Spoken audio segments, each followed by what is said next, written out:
Through enduring hardships, the tears of pain I shed today will be the tears of joy I shed tomorrow. The brave never fall. We rise and maintain balance through freedom and connection. I'm Coach MJD Tiger, life coach and mentor. Helping others find their passion, peace, and purpose in life brings me my passion, peace, and purpose in life. And if no one has told you this today, I love you. You deserve to hear that. Welcome to Vibes.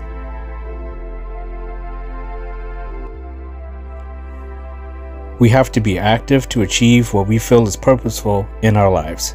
However, there must be continuous forward momentum. Being passive only leaves us stationary, like a tree. Trees have purpose, yet they are immobile. As humans, we need both purpose and freedom. True freedom comes with being actively free to move forward. We have options. We have unlimited options when you think about it, when it comes to just our brains alone, what we can think of in our minds and try to apply into action to get things moving forward. There's so many options that it is one of the primary reasons why a lot of us end up with anxiety or we procrastinate. There's almost too many options, which is why it's always good to know where home base is. Home base does not necessarily mean you're a tree. It doesn't mean you don't go anywhere. It doesn't mean you don't move. It just means you know where your core fundamentals are, your values and your principles. You know where those are. You know what they are. You know the blueprint of who you are. And that is your home base. That simplifies almost every decision you make. No decision is made unless you can feel it throughout your body. Mind, body, heart, and soul. It's a yes. Mind, body, heart, and soul. It's a no. All based on who you are, what your fundamentals are, what your character is, what your religion is, what your relationships are. They all play a part in limiting those options to the best options. And that is the goal. The best options, not just any options. We must move forward. But to move forward, we have to be confident. And to be confident, we have to know who we are.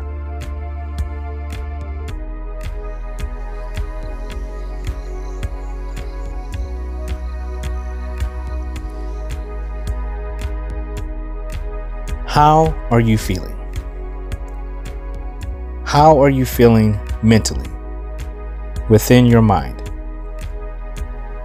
How are you feeling physically, throughout your body? How are you feeling emotionally, within your heart? How are you feeling spiritually, within your soul?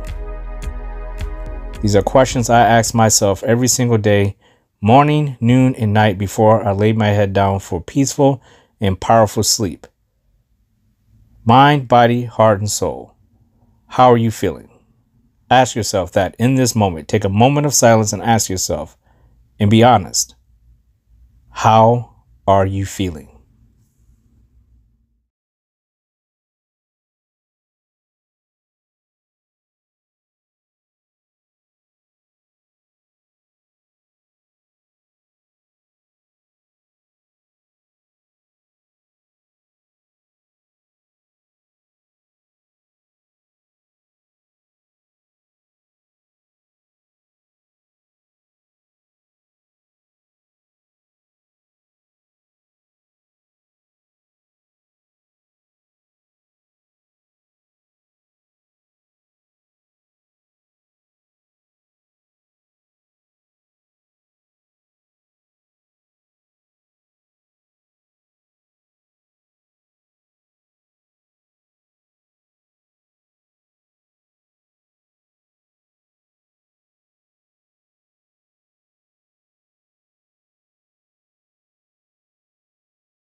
follow only what leads us to peace, burdens us on our backs.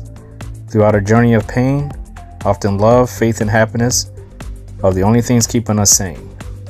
Whispers of affirmations from above, straight to the heart, not in vain. Our faith in a higher power is enough to give strength in our seasons of change. Much praise to all believers, many blessings to all children of God. Read Genesis. New verses, same songs, hymns to comfort all wrongs, ruminations of all sins, forgiveness of discretions long gone. We walk our own path, while being connected all along to those who trek beside us. We are never alone. Remember that. You are never alone. You have God, you have yourself, and that's really all you need. All the rest is a bonus.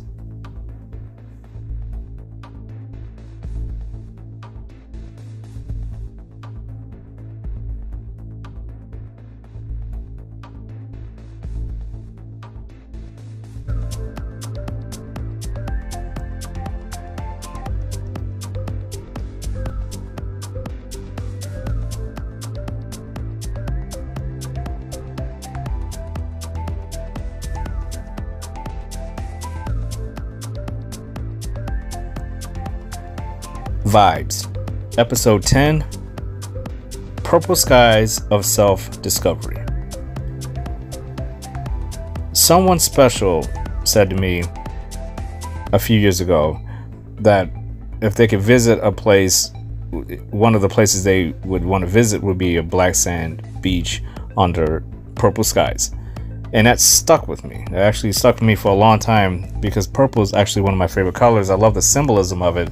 In phase 2 of my podcast series, episodes 100 to 200, the purple phase had 12 episodes in it entitled Cincinnatus. I'll put a link in the description to episode 12 of that if you want to go back and check those out. It's actually entitled Cincinnatus.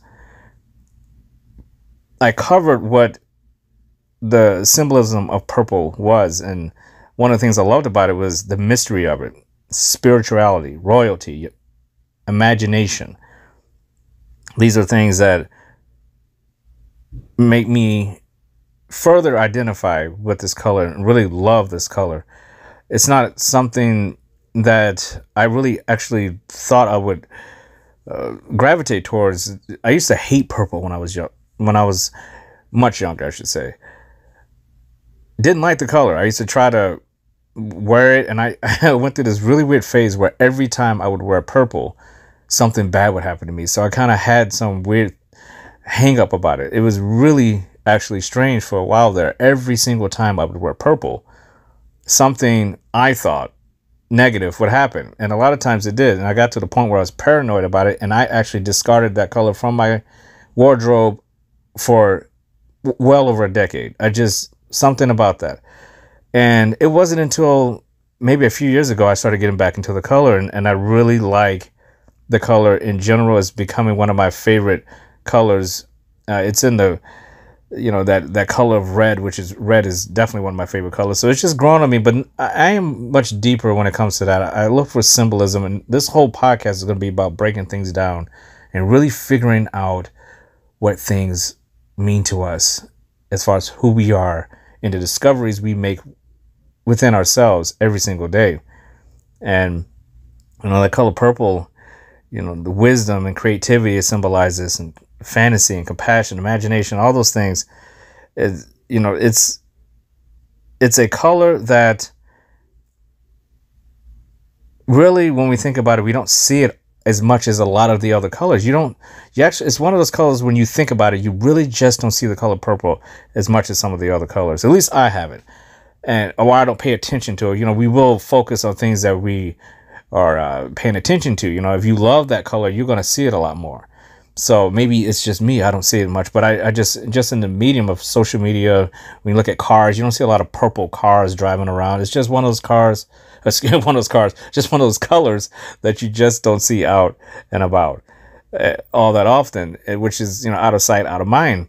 But it's a beautiful color. What it symbolizes is just as beautiful. And black sand beach with a purple sky, that's a beautiful image. It's always stuck in my head. And the person who initially stuck that image in my head, I can't erase it out. And I appreciate them for putting that image in my head. I really do, because it's a beautiful image. It's a beautiful color. And when we think about purple skies, it's not a something that is unreal. We do have purple skies. Purple skies do exist.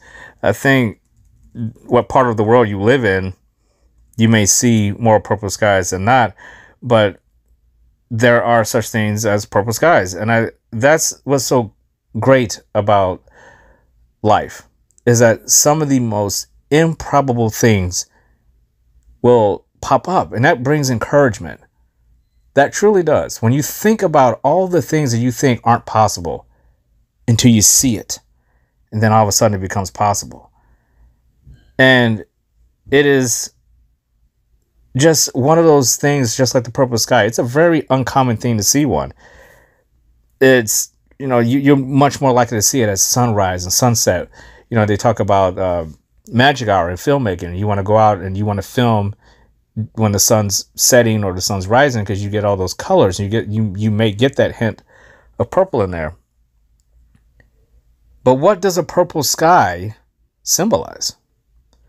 What is the point of a purple sky? Are there even any symbolisms? And when I went in to do research about this, I found that I was shocked that there is purple sky symbolism. And as on Google, if you go do a Google search, it says purple has always been associated with royalty, mystery, and magic. In the spiritual realm, purple is often seen as a sign of transformation and psychic power. When the sky turns purple, it can signify that you are about to embark on a journey of self-discovery. I'm going to read that last sentence one more time, excuse me. When the sky turns purple, it can signify that you are about to embark on a journey of self-discovery. Hence the name, Purple Skies of Self-Discovery, for this episode. It all came together for me. When you think about the symbolism between having something rare like a purple sky, a completely purple sky, and I encourage you to go and Google what a purple sky looks like. A full purple sky, not just on the horizon, just the entire sky is purple. It's absolutely beautiful. And when you couple that with something like black sand, of course, on a beach, that's beautiful. That's absolutely beautiful. It's an image that is just, for me, it symbolizes more than just what these words are saying. It symbolizes that we could never see every single thing that's on this planet. Yet, and especially if you believe in God, God gives us the opportunity to do that. To interact with the earth, to be able to see things through our eyes. And even if we can't see, not everybody who's born can see. There are senses we can still smell, we can still touch. There are other things that we can do to still be able to take in the most beautiful wonders of this planet. And it goes well beyond just what we do on the external, the internal. And I'm saying all this to say this. If there is something that is beautiful as a purple sky over black sand beaches, then we not only are connected to that, because remember, we're here for a purpose. We are connected to everything. We're free, but we're connected. And one of the most important things we can do for ourselves is still every single day figure out ways to rediscover certain aspects about ourselves that we do not believe exist, or could ever exist, or will ever exist. There are certain people you can walk up to and say, hey, do you believe in purple skies over black sand beaches? And a lot of people may say, of course. A lot of people may say no. That would either have to be, for their parts, how wild their imaginations are, or they've actually seen it in person, or they're willing to take a quote unquote leap of faith and just trust you that you're telling them that this place exists. Or they may say, you know what, I simply just refuse to believe that. And we encounter these kind of things every day within ourselves, with every interaction that we have. There are things that people tell us, and we have to decide for ourselves, is this person telling the truth? There's certain things. If somebody walks up to you with an apple and says, hey, this is an apple, you can call them a liar if you wanted to, but it doesn't take away from the fact that that is in fact an apple. Or you can say, of course that's an apple. But he might be holding up a red apple and say, well, this is a green apple. He said, no, of course, no, you're holding an apple, but it's a green apple. And we go through things like this every single day. There are things that our eyes adjust to automatically. Again, like I was talking about the purple, you focus on things that interest you or your eye is gravitating towards because of a specific reason, because you are living your life and you see this world completely different than any other person on this planet. We all live this world through our point of view. No one will ever see this world the way you see it or I see it. That is the beauty of it. We really do all have our own experience with this world. We can only see this world through our eyes. That makes us, even in that smallest little truth, so individually unique that it's breathtaking. That is a very encouraging thing. When people feel like they are just like everyone else, that simple fact alone, that you are viewing this world in a way that no one else can experience it but you. This is your story. This is your world. Now, where we get into trouble is when we start trying to drag other people into our worlds or kicking people out of our worlds that maybe should still be there. And that's a whole nother topic. Right now, we're talking about self-discovery here. Self-discovery. Self-discovery in ourselves, the way I would interpret it for myself, is something that I really do try to tell the people that I work with, the people that I coach, that I mentor. I really try to instill in them one important aspect, that anything with the word self is the most important thing that you can do for yourself. Meaning self-worth, self-discipline, self-respect, self-control, self-love. These are all words with the word self in front of it for a reason, because it is your experience. It's your self-worth. It is your self-discipline. It is your self-respect. It is your self-control. It is your self-love. No one can come towards you with a big syringe and decide, today I'm going to suck all the self-worth out of you. Unless you let them.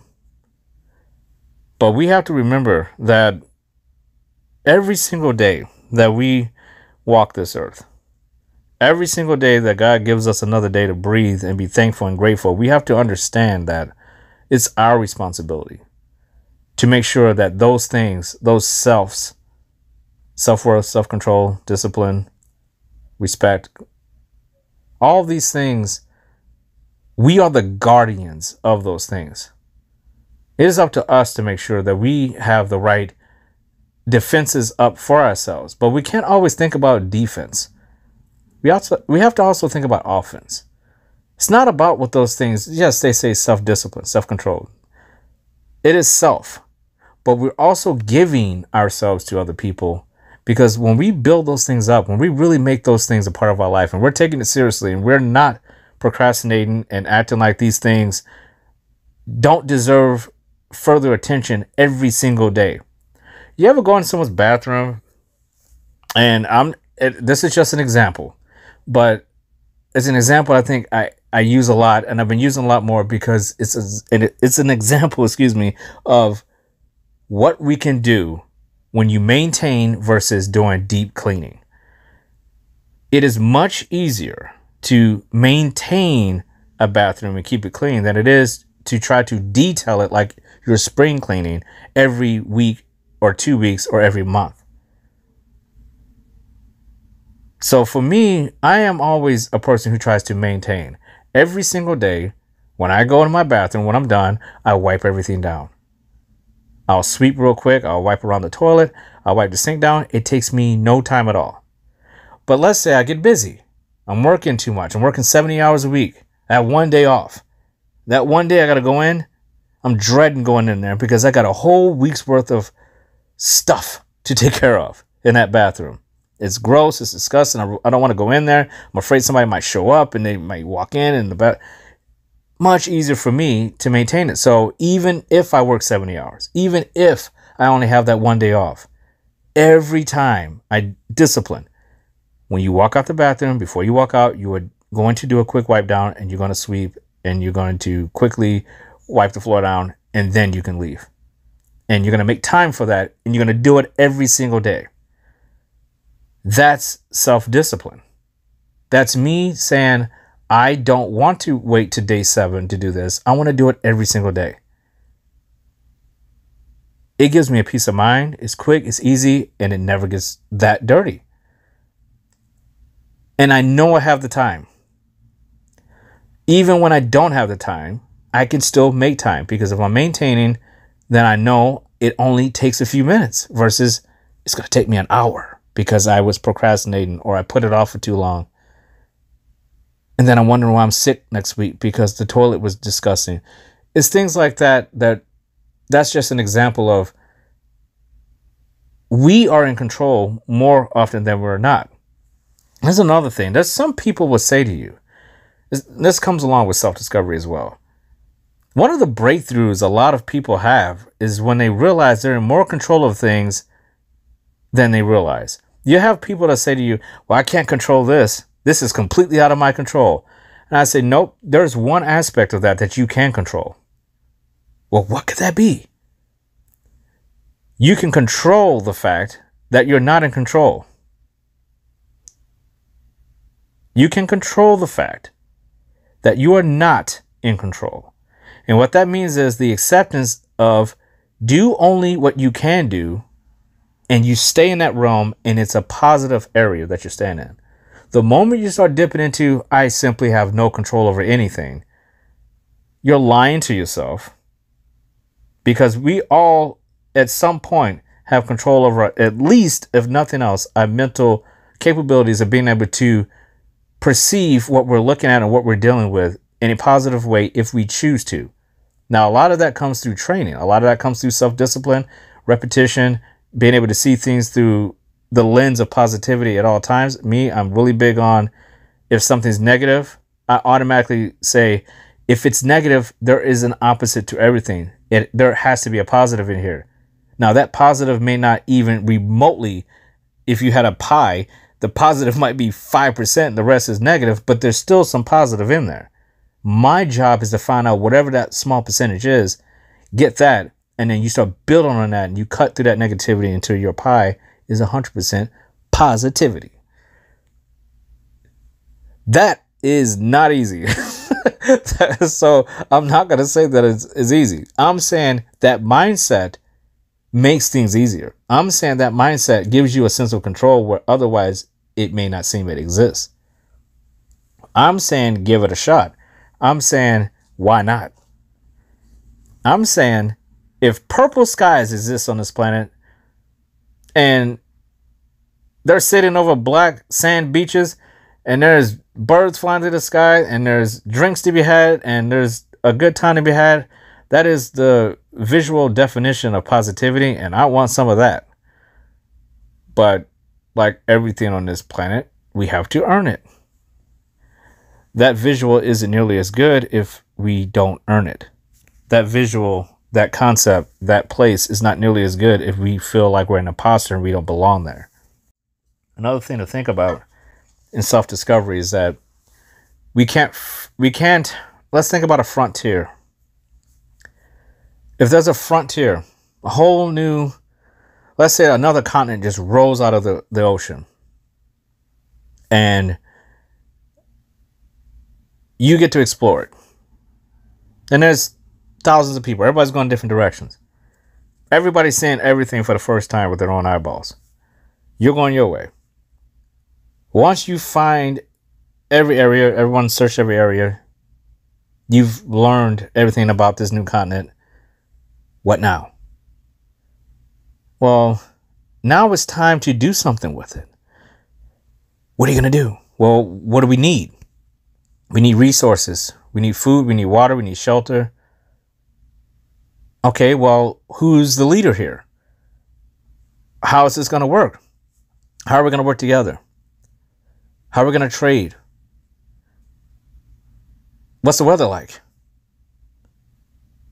These are all questions that really aren't that much different than ourselves when we get to a new place. Now, I would say one of the good things about life is that we do get second chances practically several times a day. There's so many points in the day where you could say, I'm pressing the reset button. That morning was horrible. I'm going to have a better afternoon and evening. So if we can do that in a microcosm, why can't we do that with ourselves over the course of a year, over the course of 2 years, a decade? We can. You can press the reset button. I know for a fact you can do it because I've done it. Where you just say, you know what? I'm making a sharp right or left turn and I'm going a different direction right now. Some people may say to you, whoa, whoa, whoa.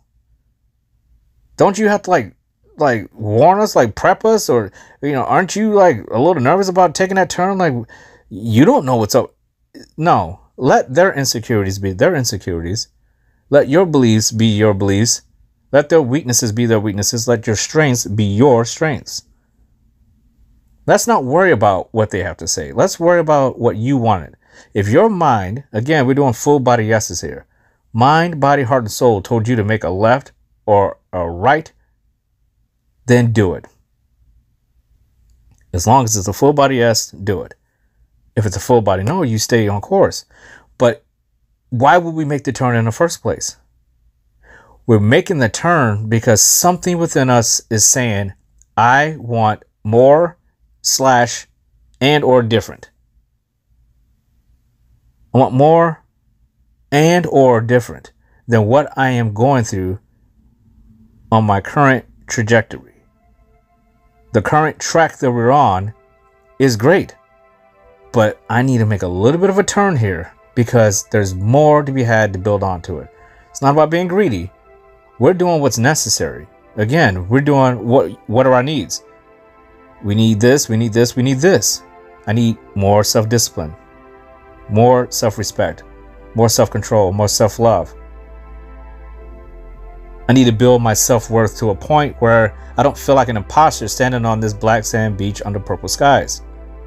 I want to feel like I belong here. I want to enjoy it. I don't want to think about when I have to go back to my old ways. I want to stay here. And that is the ultimate discovery of yourself, is when you start realizing that there is more, and it's not more that you hope to have, it's more that you will have, but you have to put the work in. And that's where we lead down another path here. I was just talking to somebody I was working with. I'm in a group of people. It's a support group for people who deal with all kinds of things, mainly relationships. Now I'm talking about relationships of any kind, not just romantic. And I often get people message me and they'll say, hey, you know, what about this and that? And I find a lot of people will mention all sorts of things, and I'll ask them, what are you doing about it? And they say, well, I don't know what to do about it. And I will tell them, well, you sitting in your I don't knows is getting you nowhere. Do something. What do you need? This goes back to basic functions here. If you are on a desert island, you get stranded, you're going to start figuring out what your needs are real quick, and you're going to come up with really creative ways to get them. Our lives should not be any less vital and crucial than being stranded on a desert island. You don't have time to play around. And I tell a lot of people, we procrastinate so much because this is another thing, and I'm skipping all over the place, but this is all part of self-discovery. It doesn't always have to be straightforward. We could hop around a little bit. It's 2023 now. We just hit a new year. It doesn't matter what year it is. It could be 1999. It can be 2075. There are people who, when they start seeing the finish line of the year, they kind of throw their hands up. Once around October hits, it's like, oh man, New Year's coming around. I really didn't get much out of this year. I'm done. What are you talking about? It's October. You still have October, November, and December to go. Well, the holidays and that. Okay, I challenge you to do this. And I tell people this. Wouldn't it be easier to have one goal that you would set every single year that never needs a reset button? I was talking to a client about this. People ask me, what is your goal? My goal is to be better than I was last year, period. Problem solved. There's nothing else to think about. We go all into these goals. I'm going to do this. I'm going to do that. I'm going to do that. And then people start shutting it down around October because they feel like they ran out of time to do those goals. For one, your goals may be too big or too small. For two, your needs change throughout the year. So your situations change up throughout the year as well. Relationships change. So you can't really say what your goals are going to be if you make these things up. And you would have to have a pretty stable lifestyle. And most of us do to a certain level of it. Meaning, yeah, we can say we all know what's going to happen in 5 months, but really technically we don't know what's going to happen in the next 5 minutes. So it's hard for me to base a goal off of things that are going to be happening to me that I'm going to have to adjust this goal with anyway. So for me, for Coach MJD Tiger, my goal every year when a new year comes around is to continue what I was doing last year and just be better at it in every area. That's my goal, is to be better in every area of my life. Again, we go back to the pie, because people say, well, you can only be so much better, Michael. Yeah, I mean, I guess you could say that, but I could also say this. I could also say, I'm not trying to be 100% better every year. I said I'm trying to be better. So if that's 1% better in every area, how am I not coming out the winner when the new year comes around? I'm 1% better. I hit my goal. Now, in other areas, I might be 20%. In other areas, I might be 50%. I might learn something new and be 100% better in the area. But that's the point, is that this is a journey that does not strengthen each day with procrastination on what you want to improve. It's either you want to do these things or not. So when we make these goals at the beginning of the year and we start shutting them down 3 months ago before the year ends, you're telling your mind, body, heart, and soul, I'm not really going to do this. I'm just going to try to do it. And if I don't do it, oh well, we'll wait till next year. But that becomes a form of discipline in the wrong direction. This is when those self-discoveries really start to come into play. Because when you start to recognize that, which you will, it's inevitable. You will realize you've wasted time and there are things you could have done differently and you chose not to do it because you thought next year would be better. But what you didn't anticipate the next year is that you may have a different job. You may be moving to a different town. A pandemic might happen. You may have a child. You may get married. You may have, there's so many things that could happen that next year. You don't have time to put it off because you don't know what's going to happen. So we have to put things in a place where we say, no matter what happens, I'm going to be doing this. And they all contribute, again, to ourselves. Self-love, self-worth, self-discipline, self-control. These are things that when you focus on them, they get better. When you ignore them, they get worse. It's a conscious effort and it can be exhausting sometimes. Sometimes I mentally wear myself out trying to figure out, am I doing this? Am I doing this? I need to do this. And I say, okay, you need to back off. It's not that serious. What you need to do is just be consistent and don't procrastinate. Be ahead of the game. Anticipate. One of the best feelings you could ever have in life is when you make a breakthrough. Again, this goes right along with a self-discovery. When you make a breakthrough in an area where it just kind of shocks you and surprises you, and you look back and say, oh my goodness, I did it. That sense of pride and accomplishment is such a good thing. It makes you feel like, okay, what's next? That's what we want right there. That moment when you start thinking about what's next instead of thinking about what is and what was. Yes, it's great to live in a moment. We want to live in a moment. But the things that excite me, people ask me this all the time. What excites you? I'm like, what excites me is what positive thing I can do next that's going to better me in a specific area. That excites me. And it excites me because I know when I focus on it, I'm going to get it. We're all human. I fall back, my weight will go up, it'll go down. I'll do this thing and then I'll switch over. I'll say, oh man, I haven't done that in a while. Then I end up doing this for about a year and the other thing dropped off. It's fine. What we need to focus on is that certain things come and go in our life. Again, we're no different than oceans. The waves breaking up on that black beach sand on the purple skies, ebbs and flows. Some years I feel like doing one thing. The next year I may want to back off of it a little bit. It's all connected. We think too many times as human beings in blocks, sharp corners in blocks. 2003, 2020. I said 2003, 2023, 2022. We think in those big 12-month blocks instead of thinking of it as a decade. What did you accomplish that entire decade? It's all connected. We think too sharply into blocks. Connect it all together and create new self-discoveries for yourself. And if no one has told you this today, I love you. You deserve to hear that. Salute to you all.